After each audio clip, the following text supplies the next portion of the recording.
collaborations with museums include her Rijksmuseum dossier Johannes Vermeer and curatorship of the exhibition Art and Home Dutch Interiors in the Age of Rembrandt. Dr. Westermann's current interests concern Dutch art in the global 17th century and the Garden of Eden in the imagination of Judaism, Christianity and Islam, which I think was imparted by her stay and her visits to India therefrom. It's a great pleasure and a great honour for us to have Mariët here. Thank you for coming.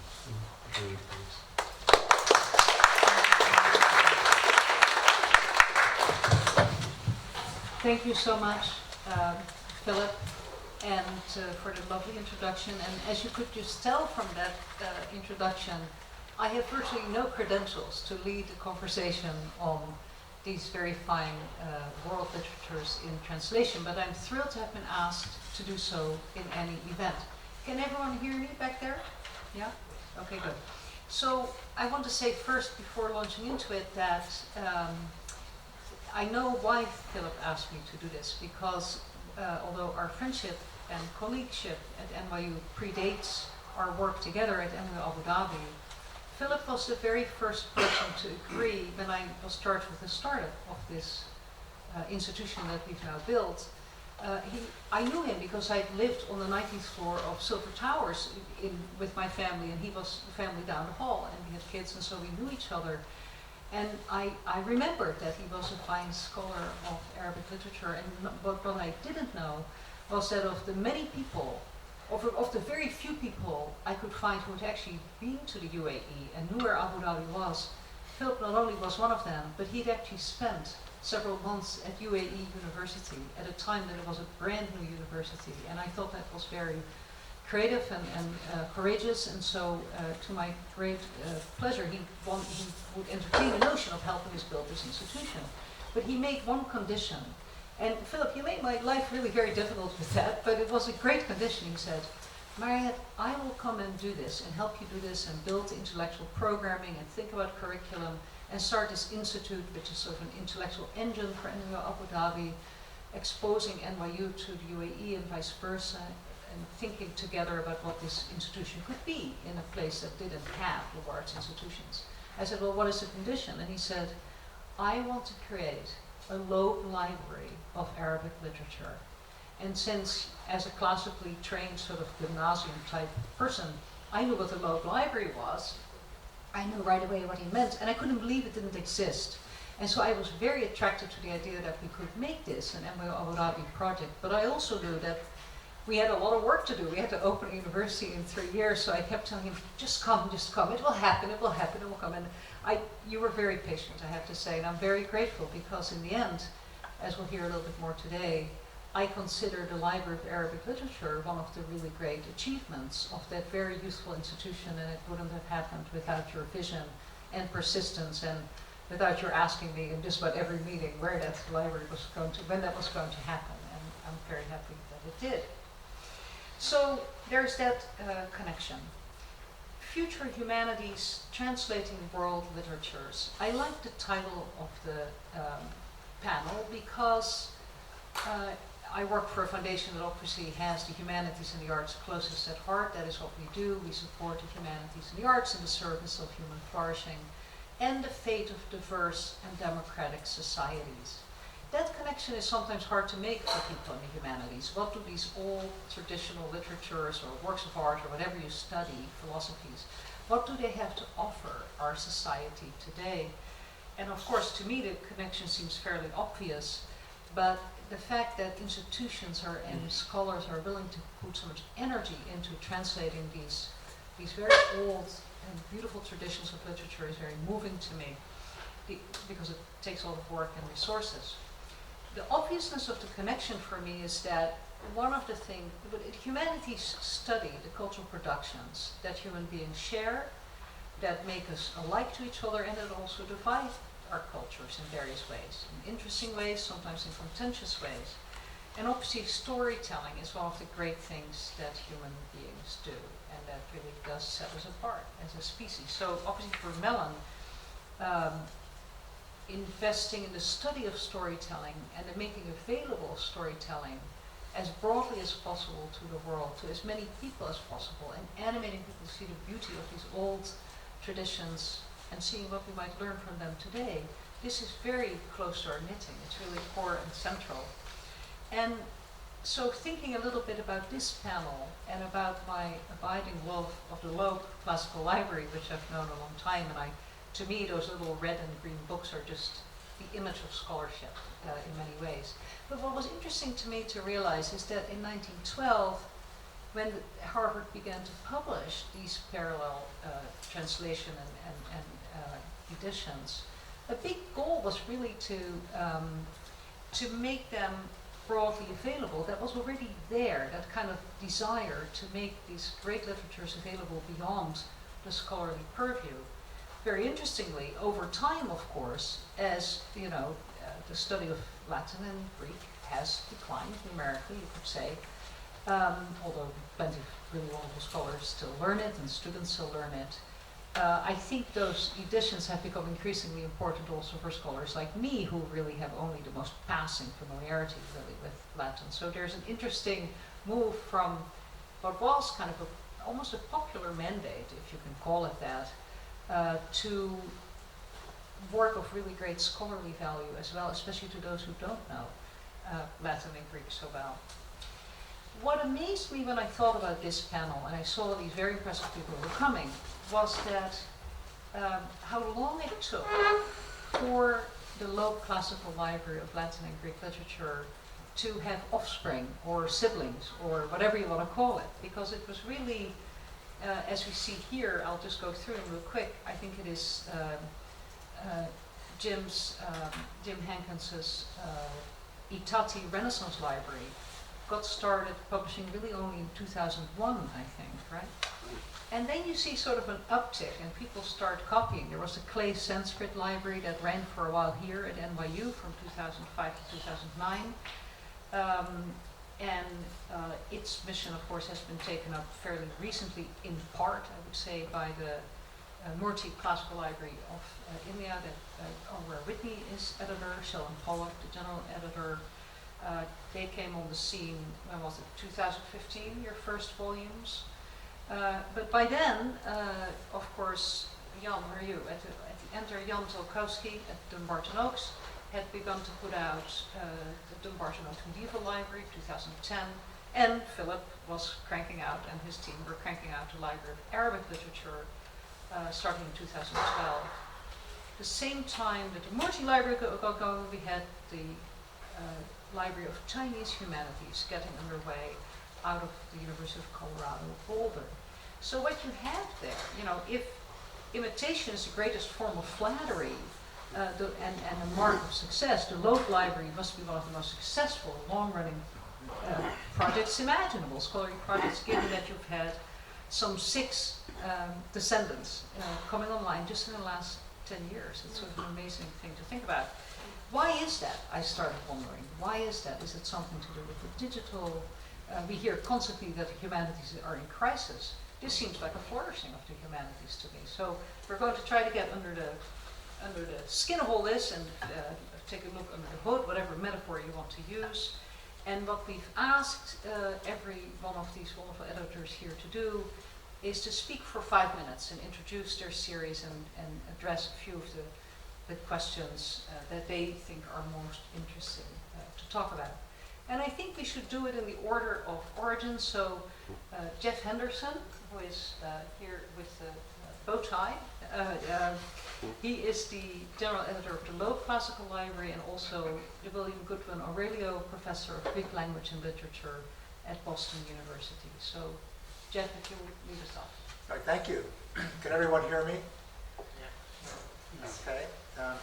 Well, yes, the Loeb Classical Library has been going since 1912. Now has 538 volumes.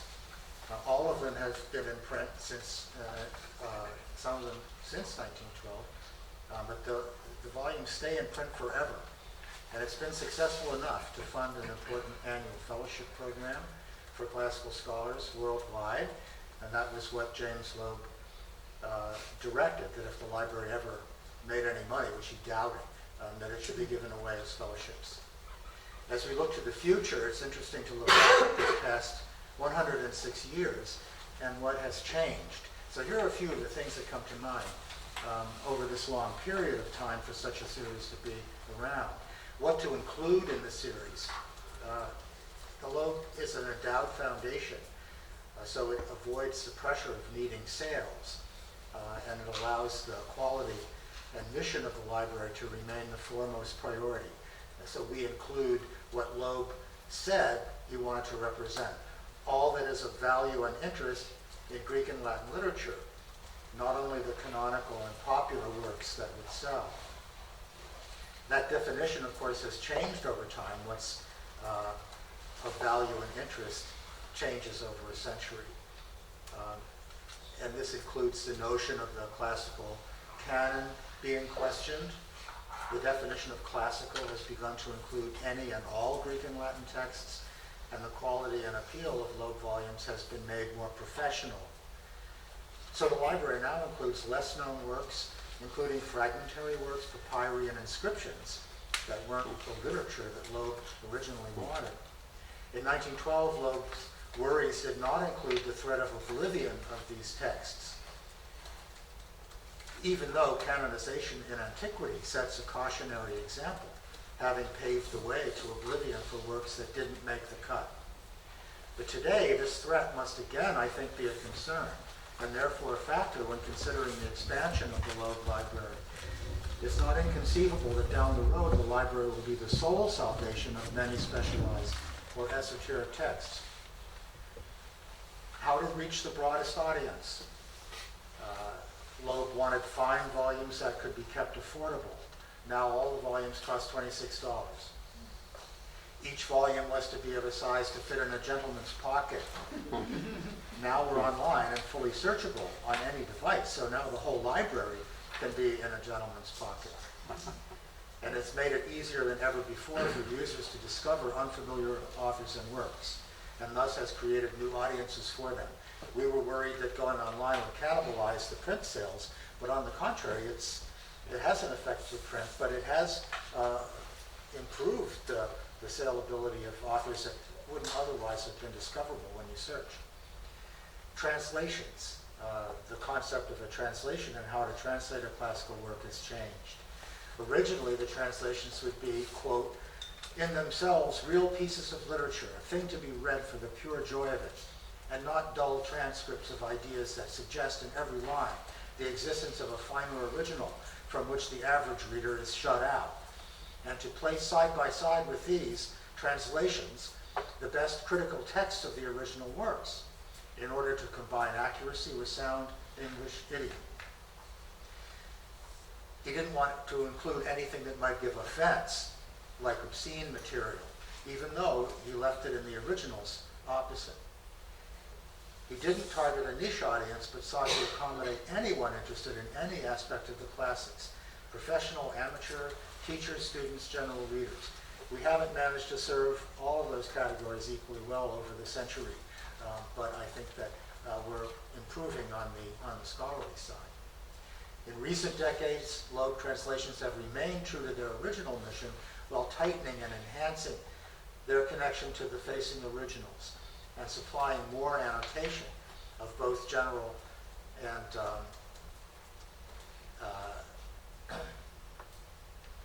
specialist interest as appropriate to the particular volume. What Loeb editions had accomplished over time was to establish and occupy a niche for translations that could be relied on for accuracy, so that in the period of expansion and renewal, beginning in the 1970s, the scholarly quality of the translations could become a priority. This is also when the offensive bits began to be restored. In 1969 was when the obscenity laws in the United States were liberalized enough so that you could translate these things, and immediately they began to be translated, and we're continuing that. This was also the time of renewal. Over a century, translations get old, editions get old for one reason or another. It doesn't happen to many because they go out of print, but Loeb's don't go out of print. So we're faced a problem starting around 1970 of having to revise or replace the older volumes. And that's, we've done about 25% of the library, and that's an ongoing effort that's on a par with, and soon will be more than adding new volumes. When the library will ever be complete, hard to say.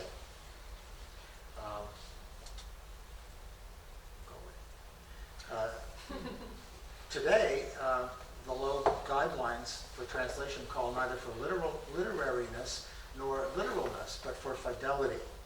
The English should serve as an accurate guide to the original while reading naturally and capturing as far as possible the style, flavor, and character of the facing text.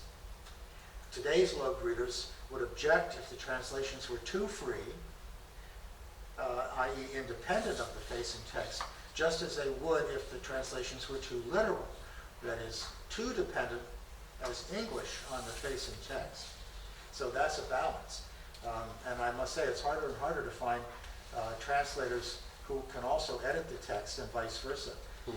Usually when we say it's not a good fit for the Loeb library, it's for inability on the English side. But also there's I think the tradition of textual editing is becoming a little shakier than it had been for classicists. So we'll keep working to reach everyone, as James Loeb put it, to place these treasures within the reach of all who care for the finer things of life. That's been criticized as an elitist comment, but I think there are finer things. Fine car, fine wine, nobody would object to that. Fine literature. And to put it in the hands of anyone who wants it is a democratic, not an elitist ambition. So the question, what does the future hold, especially as regards the library's new online avatar, is perhaps as mysterious as it was in Loeb's own day. But his original vision has always been a most trustworthy guide in the past, and I hope it will be for the future. Thank you.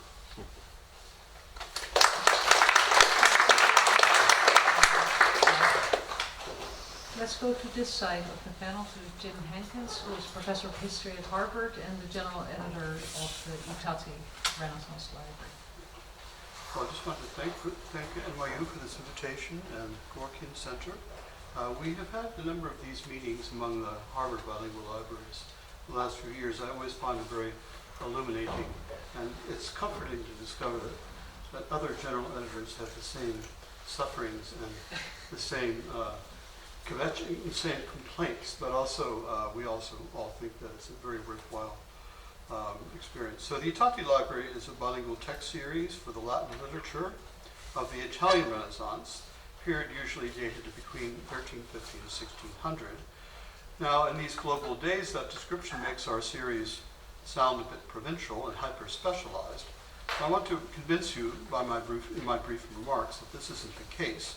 First of all, humanities as a coherent set of disciplines comprising literature, history, and moral philosophy, the Studio Humanities, whose future we are contemplating in the conference, were invented in the Italian Renaissance, became part of a university education already in the 15th century. Even though the description Latin literature of the Renaissance sounds like it might be the literature of a few classical hobbyists, unrelated to the more vital vernacular literature of real people, the opposite is in fact the case. Educated people throughout Europe read Latin and formed an international community of literati, whereas to write in the vernacular before the 16th century meant you were read only by narrow ethnic audiences. Latin manuscripts and early editions outnumber vernacular text by an order of 10 to 1 before 1500, and it was widely believed that all the most important and enduring works ought to be written in Latin. There are a few exceptions like Dante, but that was the prejudice anyway of most literati in the Renaissance, that Latin is the permanent language. Thanks to the Jesuits, other Catholic religious orders, and even a few Protestant missionaries, Latin was carried around the world by the early modern overseas empires of the Spanish, Portuguese, Dutch, English, and French. I have a former student, Stuart McManus, one of the great travelers of our time, who has discovered thousands of orations, poems, histories, other literary works written in Latin outside Europe from the 16th to the 19th centuries, all over the Indian Ocean, Asia, all over the place, by Creole and native peoples educated in humanistic disciplines. So that's the new frontier for us. The Latin literature of the Renaissance was from the first an international literature founded as the literary expression of men and women trained in the humanities by Italian literati, men and women who believe deeply in the civilizing power of the humanities and in their potential to transform the moral personality of individuals, states, and societies. The Tatti Renaissance Library was established to preserve and disseminate in the international language of our times, English, this lost literary heritage. I'm not talking here, by the way, about obscure works of erudition. Many people have that idea about the Latin literature of the Renaissance, but it's not the case. We're talking about dialogues, letters, poetry, history, biography, oratory, comedy, tragedy, works of moral philosophy. It's an entire literature, all the genres of ancient classical literature brought to life again and developed in new directions by Renaissance literati. Tatti Renaissance Library is also an international project. We have more than 120 contributors from 11 countries. We're distributed around the world thanks to the Harvard University Press. And the whole series, currently 86 volumes, to date has sold well over 2 million copies worldwide. A number of our volumes have been translated into Chinese, Japanese, and Korean, usually from the English and not from the Latin. So we're establishing the links between Western Asian literati first made by Matteo Ricci, the Jesuit Confucian scholar of the later Renaissance, closing the circle, as it were. And all right, we're here to discuss future humanities, and on this subject I'm less optimistic. The humanities in the West have always made the classical literature of Greece and Rome the center of their studies, just as the Confucian culture of China always made the works of Confucius, Mencius, Shunxi, and the Four Books the center of Chinese literary education. In earlier times, the study of classical literature has always inspired the creation of new literature, much of it wonderfully creative and inspiring in its turn. One thinks, for example, of how Plato's Republic, translated into Latin by Marzilio Ficino in 1484, and the literature on Sparta, translated into Latin by Francesco Filelfo in 1430, inspired the Utopia of Thomas More. And this sort of fecundity is being cut off today, that sort of connection and affiliation with the best that has been thought and said in our traditions. There are many reasons for this, but one reason that may concern us here is the drying up of funding for the most vital task of humanistic education, which certainly include the provision of reliable texts in languages people can read. The Loeb is a foundation. I'm sorry to say that the Tatti Renaissance Library is not a foundation. It's basically my office. And as my teacher Paulus Christella used to say, my main assistants are my right and my left hand. But so we are dependent on the generosity of strangers, and I'm speaking from personal experience since I've been searching without success for funding for the last few years. Despite its excellent track record of publication and sales, with the current resources I expect to publish our last volume around 2022, leaving a third of our original prospectus of 144 volumes unpublished.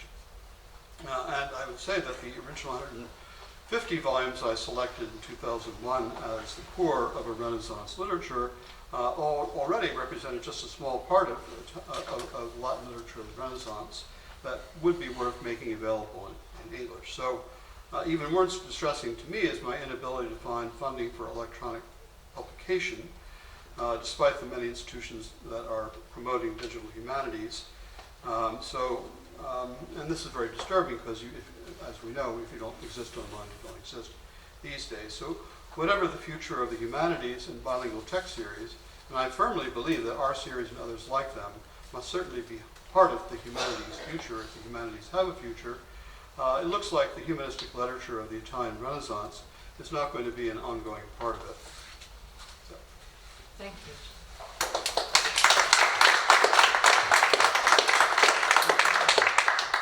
And over to the third Harvard series, of which Jan Zolkowski is the general editor of the Dumbarton Oaks Medieval Library.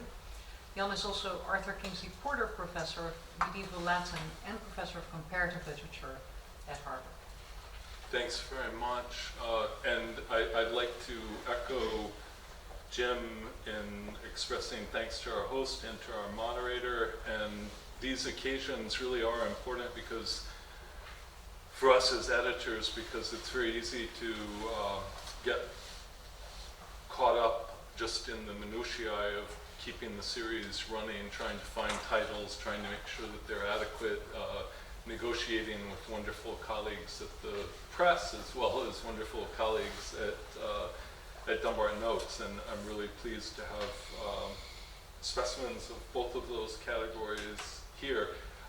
The word that has been used among people associated with the Loeb Classical Library and its descendants has been progeny, the progeny of the Loeb Classical Library. I find myself in the weird situation of being a younger brother, which it's a little different for me, and definitely feeling a sense of awe as I look at the series that preceded me because of the numbers of volumes and the quality. And as I try to figure out what to do with the Dunbar Noakes Medieval Library, which is devoted to the Middle Ages, and complicated in a wonderful way by the existence of these other series, the Loeb Classical Library, just parenthetically, was originally defined as Jim said, all that's of value and interest, and basically going down to the fall of Constantinople was the original brief, 1453, just this wonderfully, impossibly ambitious ambit, which was discarded for something that has a little bit of haziness to it. And then my colleague Jim Hankins mentioned that the circuit for the Tatti series is 1350 to 1600, and I need to navigate between those two in the Dunbar Noakes Medieval Library, which is an interesting challenge. In facing the challenges, it's great to look a little bit at the history, particularly of the Loeb series, and to realize, for one thing, that the library didn't emerge in one fell swoop at the 500 plus volumes that it is now, and likewise that it didn't attain instantly its present day quality. It went through periods of up and down. It started out producing a lot of volumes very quickly, which was essential to get it on the market, but in the process was reusing sometimes much older translations and sometimes relying on people who were not of the caliber as either editors or translators as the typical person contributing today is. Now, in my college years of 74 to 77, the standing of the classical library was probably nearing its nadir. Jokes that are nearly incomprehensible now ridiculed the series for its low quality. The founder's name could be protracted as Loeb or medicalized as lobotomy. Now, when you toss out things like that now, they're of historical interest and no longer valid since there's just such respect and gratitude voiced to the series. I should also say, since I can never resist the topic of obscenity. So when you went to the juiciest of, it was a real incentive to learn Latin. When you went to the juiciest of the texts, like Ausonius's Quinto Nuptialis, and you got to the true climax of the poem, the Latin would be translated by the Latin on the other side. And somewhere, wherever he is, Marshall is definitely smiling to know that it was in '69 that this pattern was broken, because his text, which are scabrous in many different ways, had the Italian facing the Latin rather than the English. Those days are happily by. The series of which I have charge is meant at present to make medieval Latin, Byzantine Greek, and Old English literature accessible to scholars and to general readers. And one challenge is to locate the canon within these different literatures, because they don't have the canonicity that the classical period has. And that offers both nuisances and extraordinary opportunities. There's friction I find constantly between trying to get the people with the greatest skills to produce the sorts of text translation and explication that would help a more general public. We're trying to hit a sweet spot between scholarly exactitude and comprehensibility to general readers. And it is a challenge in a field in which much has not been edited or at all, or has not been edited well. We've been helped by people from around the world who contribute to the editorial boards. It's been harder to draw upon the talent of non-native English speakers in some cases than I'd like. There have been complications, which would be worth discussing some other time, involving differences in views about things as basic as copyright between the United States and North America. At the end of the day, I just feel lucky beyond words at having been able to launch the series when I did, and in having had the backing of Dumbarton Oaks, and then beyond Dumbarton Oaks of Harvard, especially as embodied in its university press. For some readers, in many cases, there simply aren't existing translations at all, or they're translations that are so obsolete as to be nearly useless. So there's a benefit to readers, which would include teachers thinking about using text in classes, and then also students. The student market is extremely important.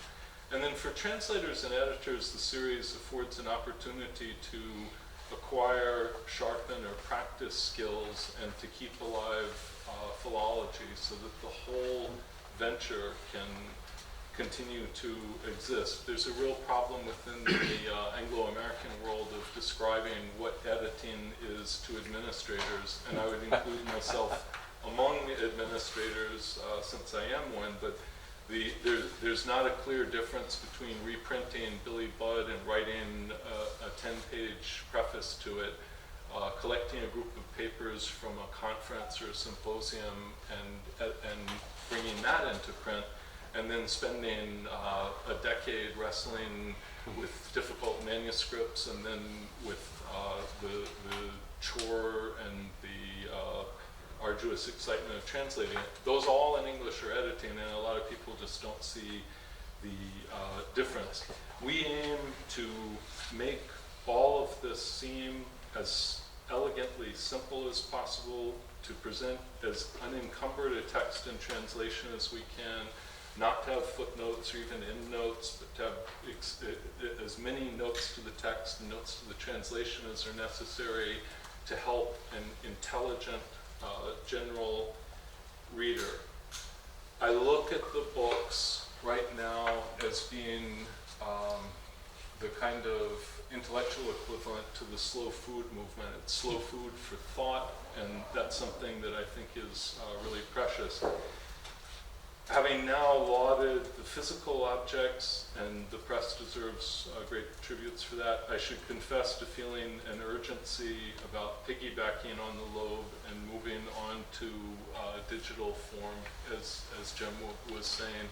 And so it's at that cusp between delight at having a beautiful paper and ink form, and then anxiety about how to transmit that digitally and to keep the whole model financially self-sufficient, that I will close. Thank you.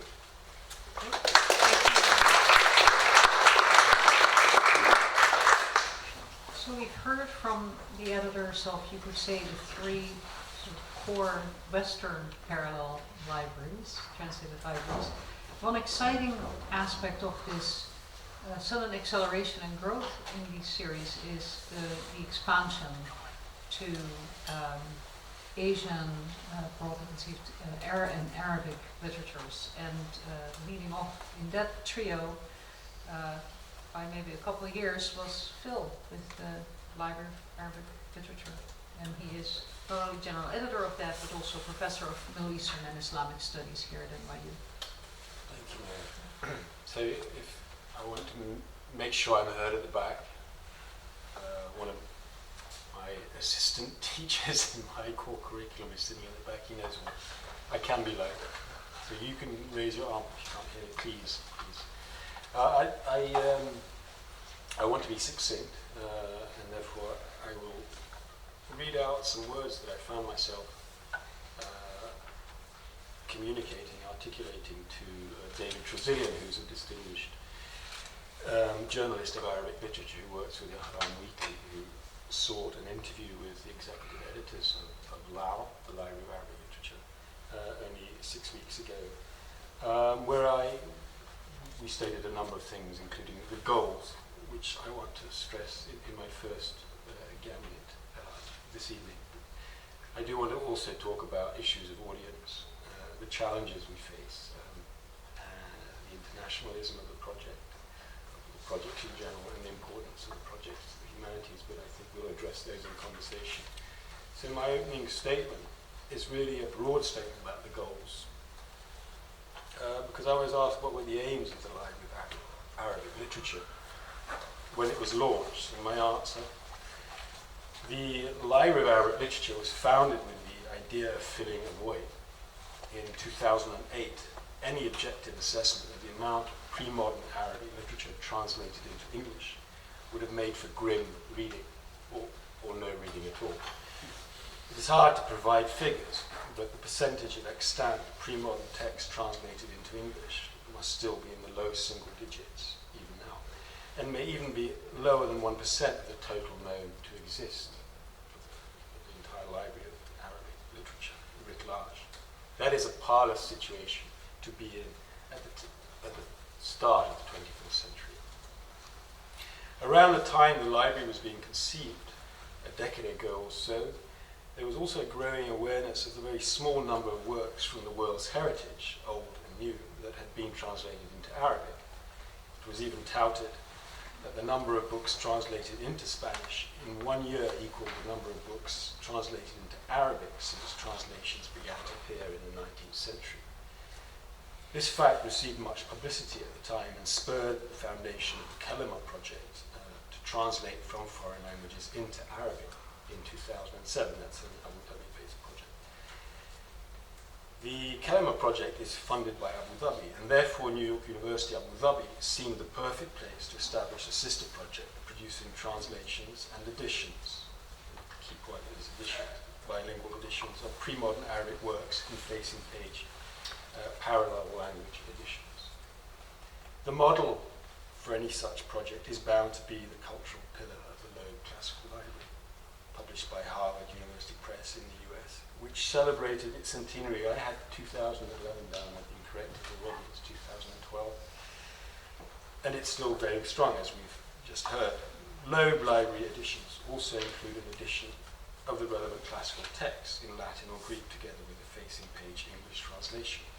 Certainly, the idea behind the founding of the Library of Arabic Literature was to create a lasting project with a view to become comprehensive and consolidating in significant numbers the amount of Arabic works available in lucid modern English translations to the interested reader, student, and scholar alike. So, the last point I'd like to stress: we see ourselves as having an ultimate aim of completeness, which James Hankins, Jeffrey Henderson mentioned. I was under the impression that Loeb was already complete, actually, to learn that after a century it still isn't. It gives me pause for thought. I do have questions for James Hankins on the issue. I understood you to say that in 2022 you plan to stop, but is that really the case? We hope that we won't stop until those who work as editors on the editorial board, the executive board in particular, hope not to stop, but we know we will have to stop at a certain point, maybe in 6 or 7 years, but hope to hand on to another generation of scholars. Because one of the things we want to do, and this is picking up on a point made by my colleague from Dumbarton Oaks, that we aim, among other things, to keep alive philology. In fact, to perhaps not keep alive, but actually even to resuscitate the art of philology in the various fields of Islamic studies across the genres. Let me just end with this two short statements that David Tresillian made in his rather, it was a eulogistic article, I must say, and all the reviews that we've had have praised the Library of Arabic Literature, although we don't doubt that there are detractors out there. We would like to hear from them. The first volumes appeared in 2013, and one of the very first, Classical Arabic Literature, a Library of Arabic Literature anthology, translated by Khirjan Barkhalda, was reviewed in the Ihram Weekly in July 2013. As the name implies, this was a kind of manifesto piece for the series as a whole. Barkhalda presenting a selection of translated extracts from works written in Arabic between the 6th and 18th centuries, and ruminating as he did so on matters of presentation and translation.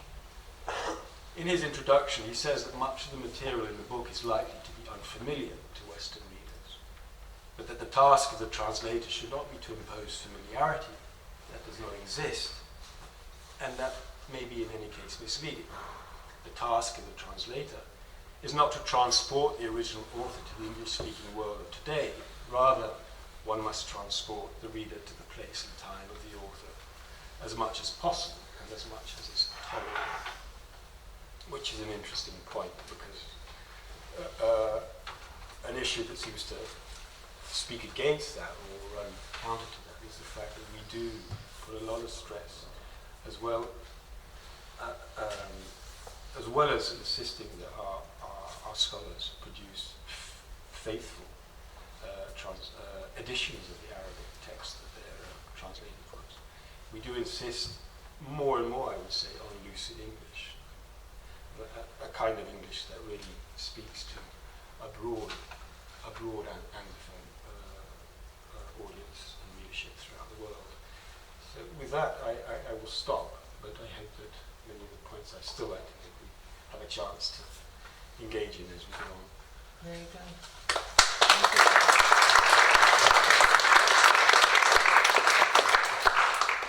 To my left here is Paul Kroll, who is the senior editor of the Library of Chinese Humanities. A different kind of title, Library of Chinese Humanities. Paul is also a professor of Chinese at the University of Colorado Boulder. I am one of two senior editors, actually, and the other is Stephen Owen, my friend Stephen Owen, who many of you know from Harvard University. And Professor Owen is in many ways the real prime mover of this series. It's certainly more associated with his work than mine. At present, he is in Taiwan for a prior commitment, so could not be here tonight.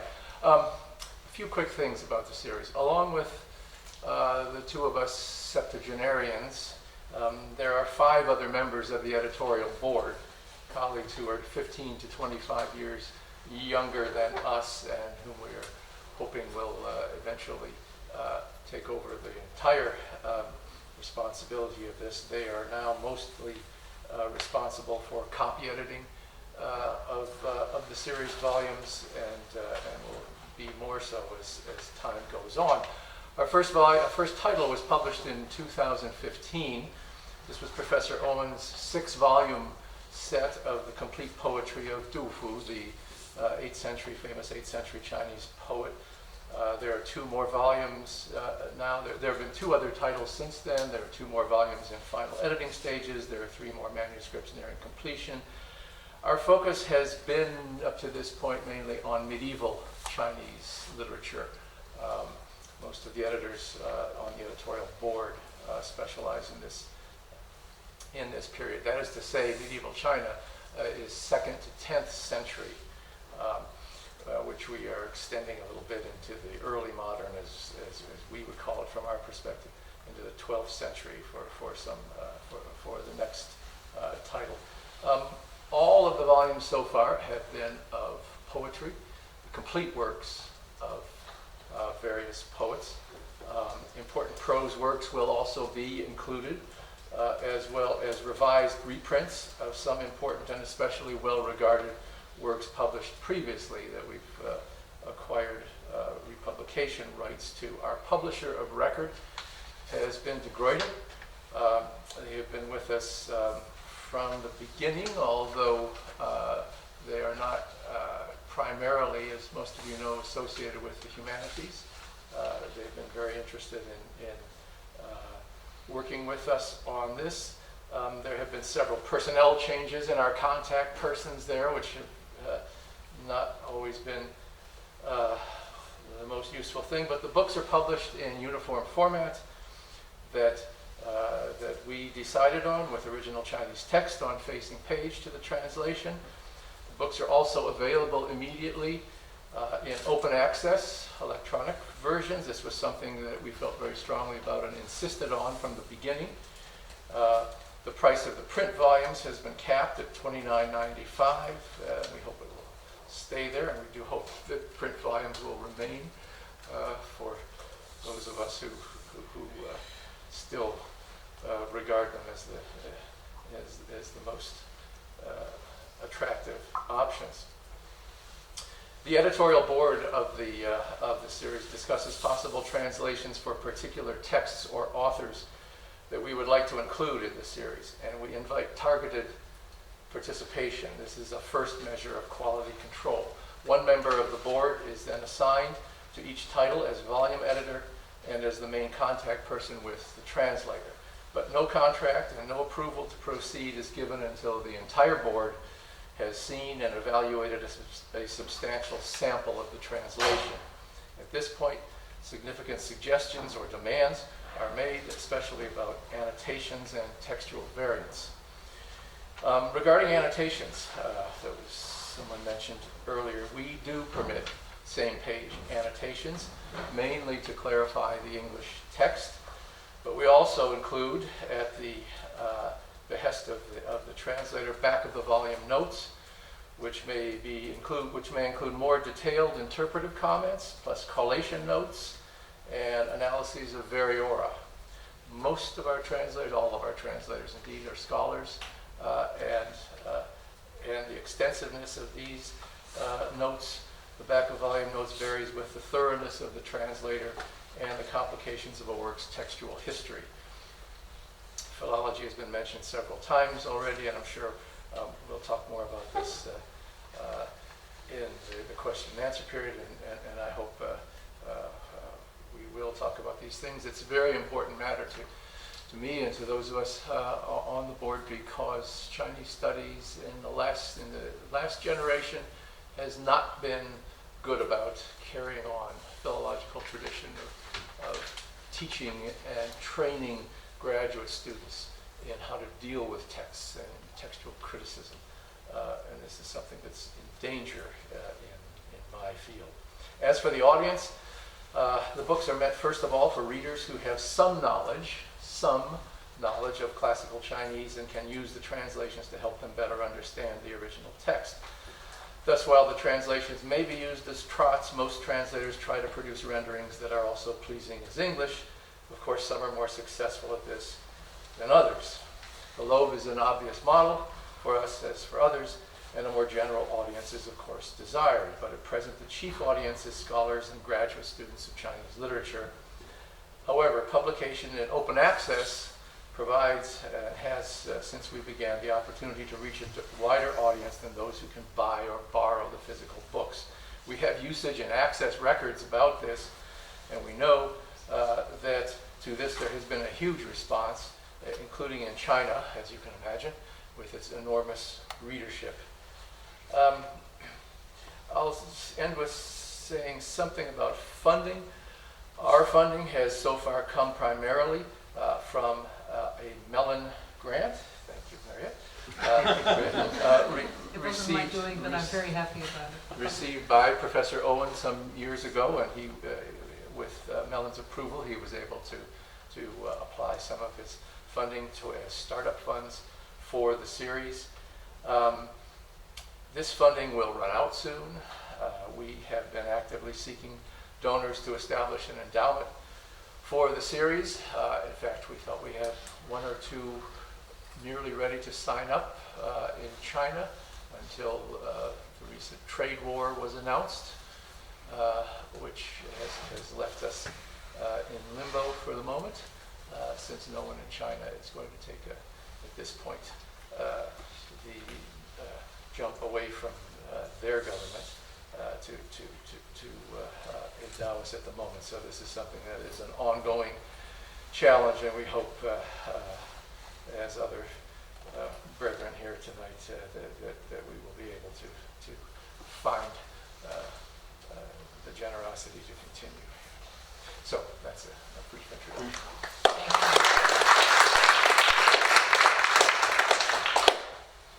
And last, but really actually same time, rollout as the Library of Chinese Humanities is the Murthy Classical Library of India, for which Whitney Cox serves as editor. And Whitney is also associate professor in the Department of South Asian Civilizations at the University of Chicago. So as Mary mentioned before, I'm here in place of Sheldon Pollack from Columbia University, who's the general editor of the Murthy series and really has been its guiding spirit throughout. And I'm very pleased to be here, but very, very, very keenly feel that I'm here as a kind of substitute. She also mentioned the presence at this university, NYU, of the Clay Sanskrit Library. So the Murthy Library is in a slightly unusual situation, kind of akin to the strange genealogies of epic heroes in the Sanskrit epics, where we have lots of cases of mislaid seed and transferred embryos and things like that, insofar as it has two parents, both the Loeb, obviously, and then more immediately this earlier venture at a library of Sanskrit literature, which Professor Pollack had also been the editor of, been the general editor of at the time of its shuttering a number of years ago. Thanks to the generosity of the Murthy family, particularly Roland Murthy, the series and the generosity and the hard work of Harvard University Press, this series is able to take actually a much wider ambit, encompassing all of India's literary heritage. India itself, and something maybe we'll get into in the discussion, is taken in a very broad sense to include much of contemporary, what in my department we would call South Asia, rather than just the nation state of India. In a little bit of a departure, I actually wanted, since I feel like in many ways some of my areas are maybe among the most exotic, I wanted to actually start with an example. It's an example taken from Kamban's 12th century version of the story of the Ramayana, a narrative that's been told and retold throughout Southern Asia, but whose earliest monumental version was told in Sanskrit by a poet called Valmiki around the beginning of the Common Era. Rama, our hero, his brother Lakshmana, and his wife Sita are wandering in exile when they come upon the Godavari River, one of the boundaries that typically separates North India from South India. Here's Kamban writing in the 12th century in Tamil, in English. Those heroes saw the Godavari like the verses of noble poets, an ornament of the earth yielding up great riches, encompassing fields. Like them, its banks removed the sweltering heat as it cut a path through 5 different landscapes. Wonderfully limpid, the mercy of its coolness, a virtue. Now, comparing a river to a poem or to a tradition of poetry is maybe not something particularly exotic to speakers and readers of English. We can say that poetic diction is flowing, a literary heritage can be seen as an unbroken stream or something that possesses currents within it. Or one could have recourse to Heraclitus' most famous image to suggest the ever-new variety that we might attribute to a literary classic. But things are, of course, much more complicated and more interesting. Some of the points of comparison might have struck you as odd as I quickly read through that. Coolness makes sense for a river, but you need someone to tell you that Damdamar, or cool Tamil, is one of the preeminent ways to figure that language's beauty and eloquence by its speakers. But, okay, fine, but how do poems have anything to do with 5 different landscapes or to possess banks that remove sweltering heat? The 5 landscapes are in fact central to a much earlier tradition of Tamil love poetry, a taxonomy of second-order signifiers that index the course of an imagined couple's illicit love affair. And as for the banks and their heat, this same phrase could also be brought into English as something roughly and kind of awkwardly as expressing heartbreaking themes. This dual translation is due to something more than the polysemy that affects any natural language or the inexact matches that any of the translators of any of these series has to deal with. It depends on the use of a specific literary technique, pervasive in pre-modern Indian poetry, but first developed in Sanskrit, where it's called shlesha, or embrace.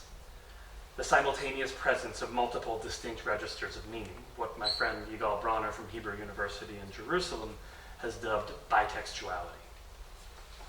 In at once invoking Sanskritic techniques and Tamil terms of literary art, the verse plays out a sort of internal tug of war between these two languages and their literatures, a never-resolved struggle that's one of the main drivers of Kamban's masterpiece, and one that we find figured in our verse, as I mentioned, about the riverine boundary dividing North India and South India.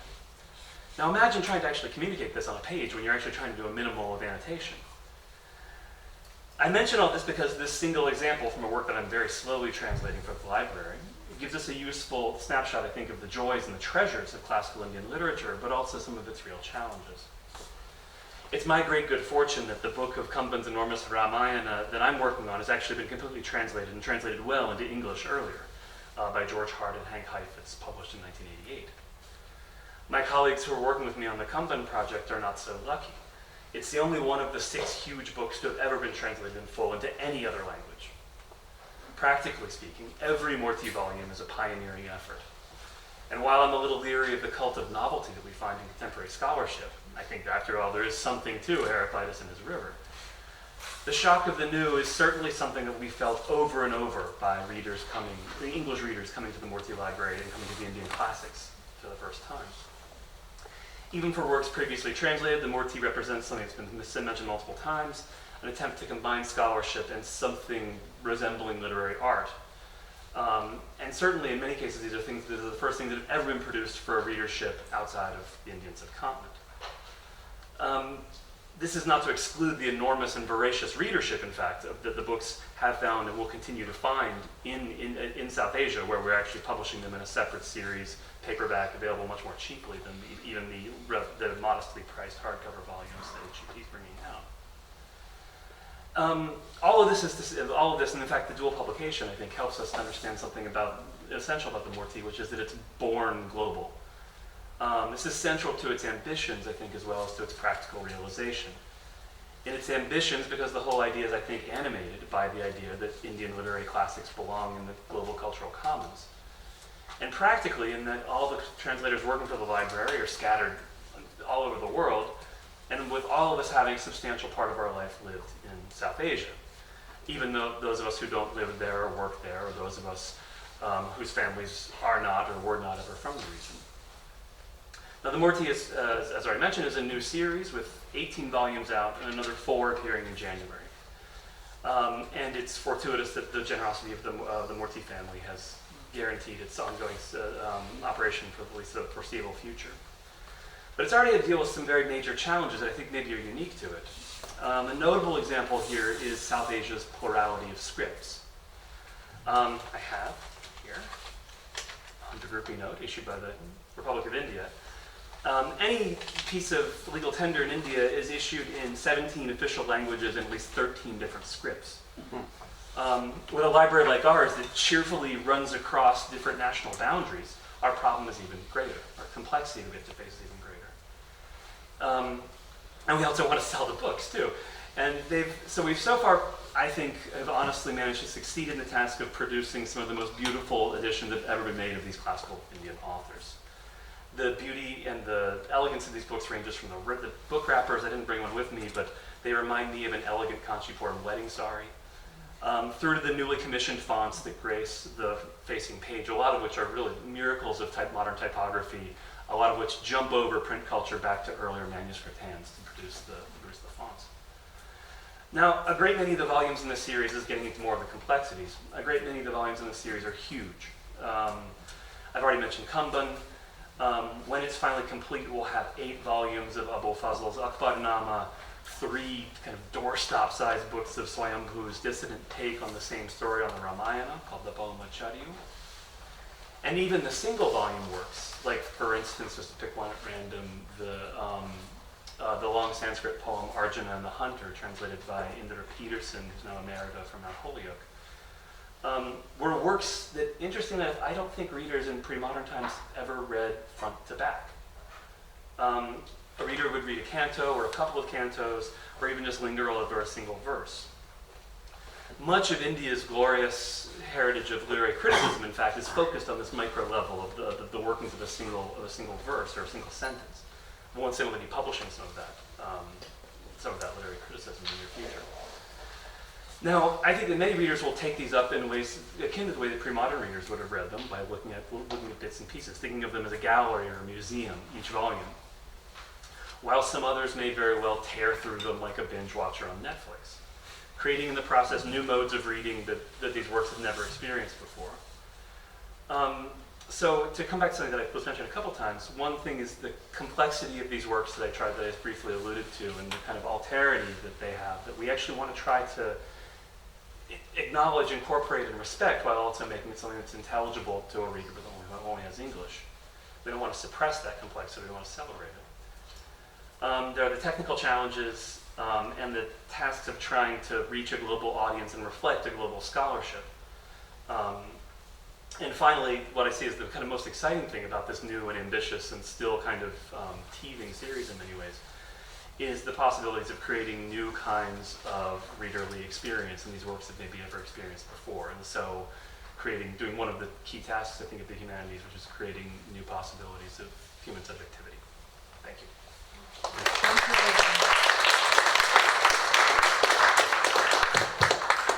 Well, Whitney, it's very reassuring to hear that so many people in the past also didn't read them front to back. I feel really told. I've always had trouble with that idea. We have about a half hour or so, I think, to discuss, so I want to also make sure that we leave plenty of time for the group, but let me start with a few questions that occurred to me as I thought about the series in your presentations. You've described so lovingly, all of you, how these extraordinary editions and series get put together, the care that goes into them. It's really very impressive. I'd love to know how the series, maybe a few people can talk to this, how they think about or what they know about the experience of the reader. How do your readers read these books or consult them? Of course, there's going to be a range, but I wonder if there are data, or if you have actually looked into whether most people just go straight to the English, whether people are learning to read Latin or Greek, whether they're checking their own translations, if there's sort of a predominant set of uses. I could give you particular examples of how ours have been used. I've gotten letters from people, for example, who say, well, I'm giving a course on the epic, and it's so great to have the Renaissance epics. If we publish 5 or 6 Renaissance epics, we can bring them. We can talk about a Virgilian tradition with 3 examples of the Virgilian tradition from the Renaissance, or someone else will say, I'm giving a course on humor, Renaissance humor. We have several volumes that are humorous or autobiography. So that's the kind of readership that I'm most conscious of, which is professors assigning books to their students. I don't have that many examples of the famous common reader, but I do also get sometimes people who are in Asia write to me and are very grateful for these books, because one of the problems in China, where I've studied, where I've taught for a number of years, is that they really don't know languages. The knowledge of Latin is extremely thin on the ground, and this literature is absolutely shut to them unless they have translations. I think the people, I've taught in 5 or 6 Chinese universities since 2014, and I think I've met 3 people who can really work with Latin in a serious way. So I think that sort of audience shouldn't be underestimated. Can I just ask, when you say you translate them into Asian languages from the Latin? Well, we've had some people. Some of our books have been translated into Chinese and Japanese and Korean. The very first volume, Famous Women, was translated into. These are translations of the translation. Translations of the translations. Yes. That's an old Asian tradition. As you know, I think I met a man. Game of telephone. Sorry, what? It's like a game of telephone, right? Where you go through and you could keep going, and in the end, you might come up with a very different text. Well, if you've ever been translated into Chinese, I've had some essays of mine translated into Chinese, and then you turn on the Google Translate to see what it made of them, and it's very depressing, I have to say.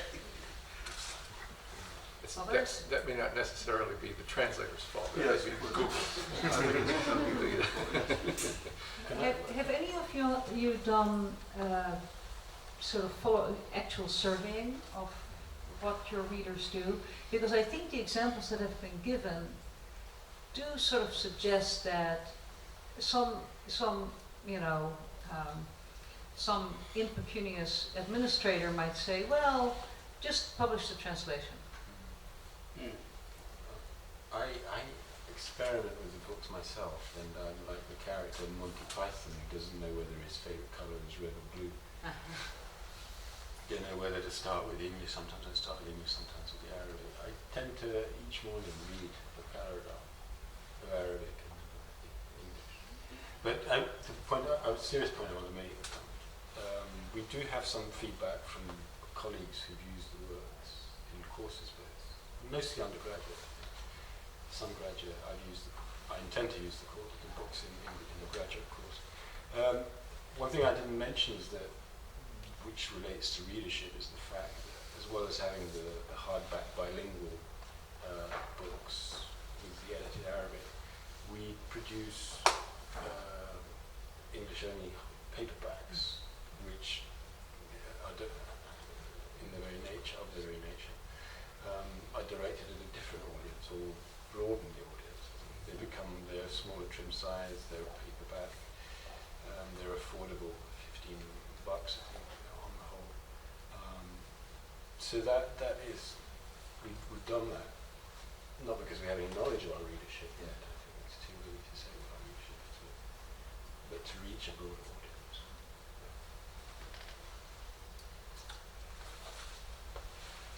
It's very hard.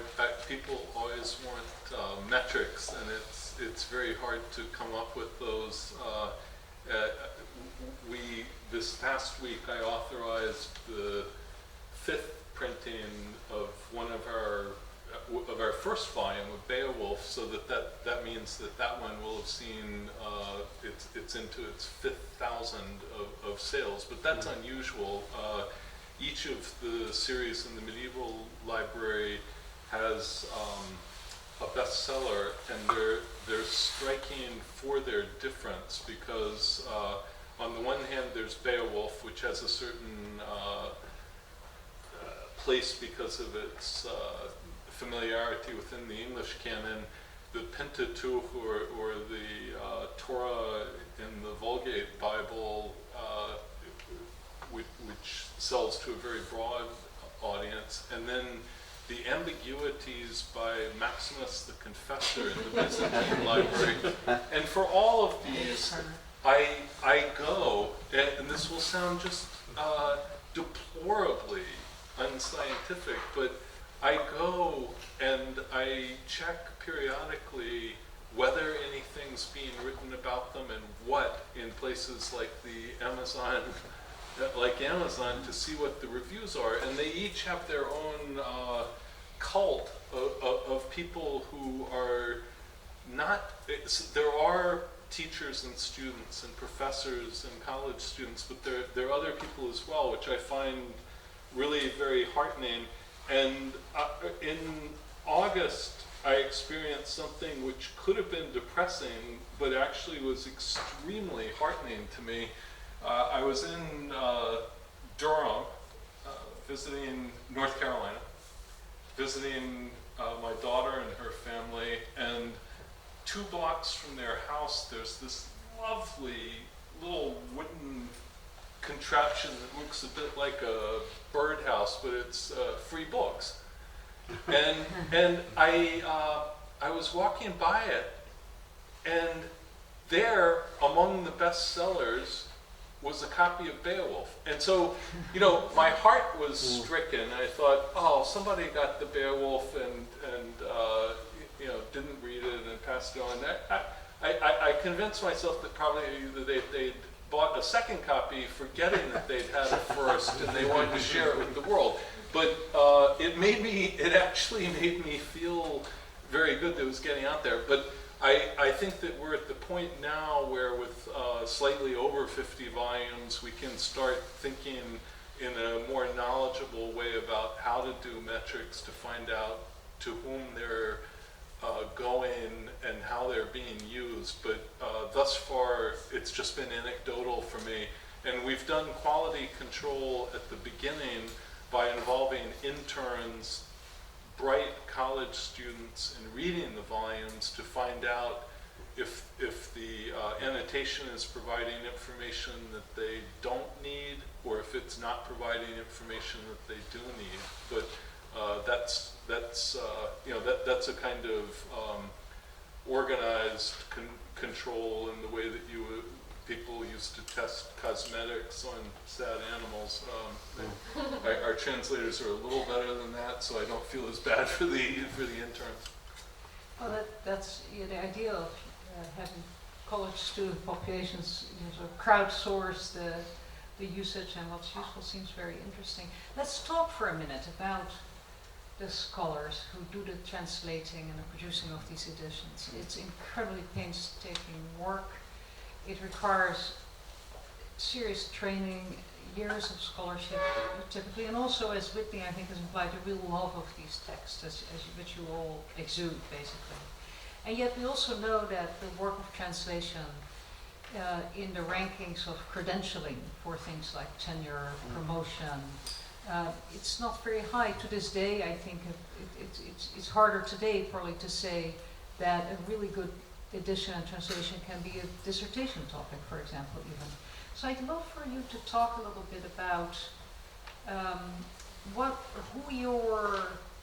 who your editors, translators are, and whether that is a place where you feel like you are losing the battle for the next generation, or perhaps winning it in some ways. I'd love to hear who your people are. I know that since we're still in the process of building up a kind of a keep of translators, we've found that we've gotten many good proposals from recently completed PhDs, assistant professors, and we've had to take a tough decision saying we have to hold off on it. We have to wait for people to get tenure to protect them in the interest of the future of the field, in the interest of the future of the series. Now, cross-cutting that, there's been repeated discussions about the decline of philological knowledge. I mean, there are real cases in South Asian languages where this is, this is literally the case, where the last people with command over the languages are in their 80s. If they even still, if they're around and if they're still functioning, if they have access to English, which is oftentimes itself a question. So there is a kind of creamy middle we're trying to find of established scholars, and while actually trying to make sure that doing the vital work of kind of drawing attention to the languages in order to guarantee that future graduate students will then become future assistant professors, then become associate professors, will be there in 15 years' time. I've listened with some envy to my colleagues on the panel talk about the dozens of titles and more. It's not that there's a dearth of graduate students in classical Chinese literature, but we too have shied away from giving contracts or even considering translations by assistant professors, but most of them know already that they're not going to get credit for these. We tend to take a very hard-nosed approach to looking at to actually choosing the translators. We don't wait for and we don't accept proposals from outside. The editorial board does the recruiting. And it's resulted so far in a couple of cases already of people doing repeat translations, not of the same text, but the same person translating to different authors and so on, because we haven't been able to find the right fit for a text or an author with the people. We know all the people in the field among the editorial board who our contacts are such, but we haven't yet been able to identify a whole stable full of reliable translators that we want to put our imprimatur on. This is both a problem and not. Can I ask you why you don't take pictures from scholars? You have targeted selection. Why don't you? Oh, I think it's not actually a policy. It's just that since we know who's working on what, and who's working on whom, we go after people. And what we don't want to, I think part of our fear is that we have not wanted to be seen as a place where every dissertation writer or completer can go to and pitch a version of their dissertation or their translations in their dissertation to. I think our experiences, and when we've looked around at some other series, we thought that isn't the most reliable way to do this. Jeff, I wanted to ask you, you mentioned fellowships that are tied. Can you talk a little bit about how they relate to the translation projects? Not at all, really. Oh, okay. They're priming the pump. Loeb said that if the library ever did make money, that what would be profits from publishing should be put back in the endowment, and then the return would be given out in the form of fellowships to any classicist or archaeologist worldwide, regardless of race or sex or nationality. And so that had not happened. The library wasn't in, or the foundation wasn't in the position to do that until about 15 years ago. And who knows how long it will continue, but as long as the return is substantial enough. But at the moment, we're one of the bigger funders for classical scholars every So year. there's no expectation that a new translation is produced. They really just use it for the research that they want to pursue. No, it is not connected with the It's very generous. The Loeb Foundation does the fellowships, and also the executive trustee of the foundation is responsible for choosing what new volumes, revisions, or replacements we're going to go forward with. As Jan mentioned, the scholarly status of the series has gone up so much now that we can ask leading scholars if they would be interested in a volume, to add a volume or revise or replace one, and we're pretty good success with getting them. We also have to turn some down, though. That's the other side, that some world-renowned person, they have to say you're not a good fit. That's a useful phrase. Say what you will about the Fain and Swain translators of yesteryear, they could write. They could use English beautifully, even if they weren't maybe such great classical scholars. Verily. Now, I think textual editing is a little bit less prominent in the classics curriculum than it used to be. But on the other hand, writing English and being able to handle English to a degree that you can match these highly artistic originals to some degree, give a flavor of it, is hard. But we do think that in the facing translation said it's very important that the same person do the text and the translation. Otherwise, they drift apart and it's not tight. But that's a challenge. So there's no real generalizing about who have ended up being the translators for our series, but I would say that without the emeritus professor, we would be in serious, serious trouble. And it's wonderful because there are people who have often had dwindling time over the course of their career for what they love, and they have a hunger for engagement with the text, and they long to be putting the text first and not immersed primarily in the scholarship. And so translating is really just a wonderful outlet for them. And so that's one group.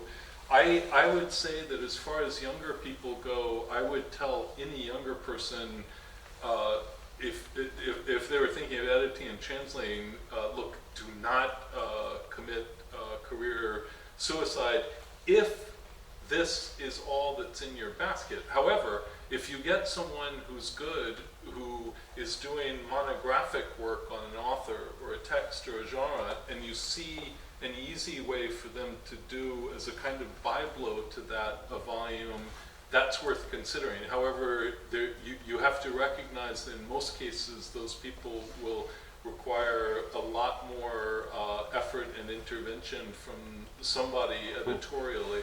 And then the other phenomenon that I've seen, particularly in two of our sub-series, the Byzantine and the Old English, which is actually a very nice approach, and it's something that appeals to administrators, and it's a place where funding outlets can provide help, is team approaches, where you have either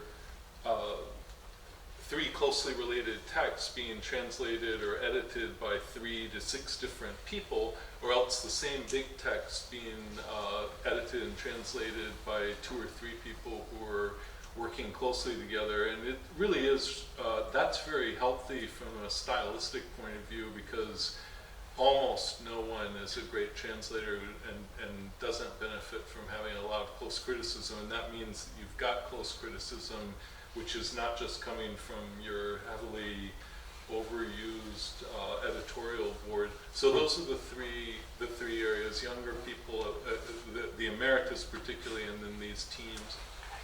I just wanted to add one thing to that. This is where international cooperation becomes handy in my case, because we do the Italian Renaissance.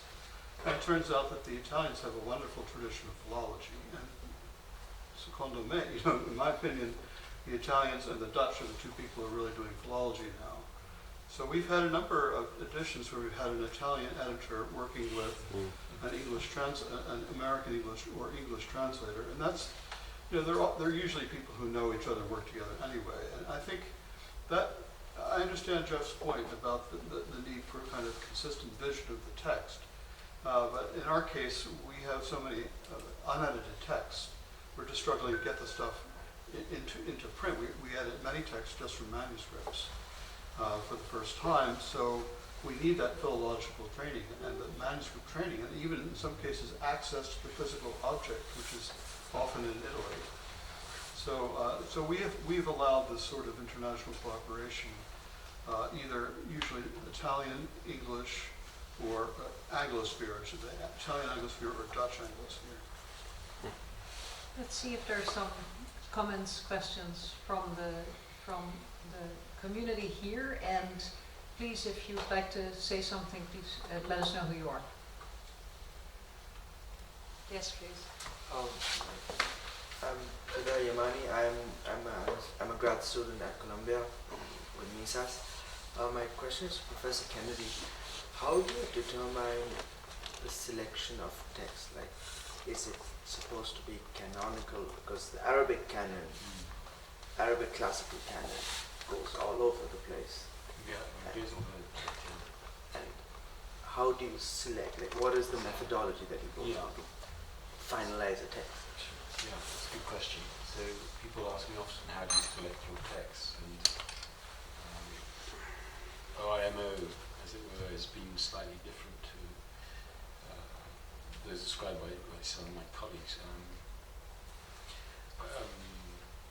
There is a kind of, if you look at our list, it's quite eclectic.